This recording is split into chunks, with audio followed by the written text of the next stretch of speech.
প্রবাসী কামাল মিয়া। কুয়েতে তার দীর্ঘ প্রবাস জীবনে শুরু হয় 1991 সালে। এরপর বহুবার দেশে এসেছেন, আবার ফিরে গেছেন। বিমানবন্দরে নেমে বাড়ি পৌঁছাতে ভোগান্তির শেষ নেই। তাই তিনি মনের মধ্যে একটা স্বপ্ন ছিল, একদিন হেলিকপ্টারে উড়ে নিজের গ্রামে আসবেন। 25 জুন 2024 একদিনে সেই স্বপ্ন অবশেষে রূপ নিল বাস্তবে। ঢাকা থেকে উড়ে গিয়ে নেমেছেন কুমিল্লার মুরাদনগর DR সরকারি হাই স্কুল মাঠে। তার ফিরে আসা দেখতে চারপাশে হাজারো মানুষের ভিড়।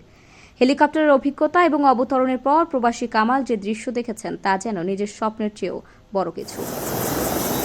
হেলিকপ্টার বুকিংয়ের কাজটা কামাল মিয়া বিদেশ থেকেই করেছেন। এক্ষেত্রে তার স্বপ্ন পূরণের সারথি হয়েছেন প্রবাসীর হেলিকপ্টারের কুমিল্লার এজেন্ট ফখরুল ইসলাম। সব মিলিয়ে কামাল মিয়ার হেলিকপ্টার ভ্রমণের ঘটনা একটা গল্প হয়ে রইল।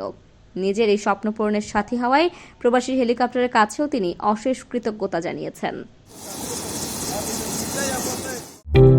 সাশ্রয়ী খরচ ও সহজে হেলিকপ্টার, এয়ার অ্যাম্বুলেন্স ও প্রাইভেট জেট বিমান ভাড়া দিচ্ছে প্রবাসীর হেলিকপ্টার। যোগাযোগ করুন স্ক্রিনে দেয়া নাম্বারে।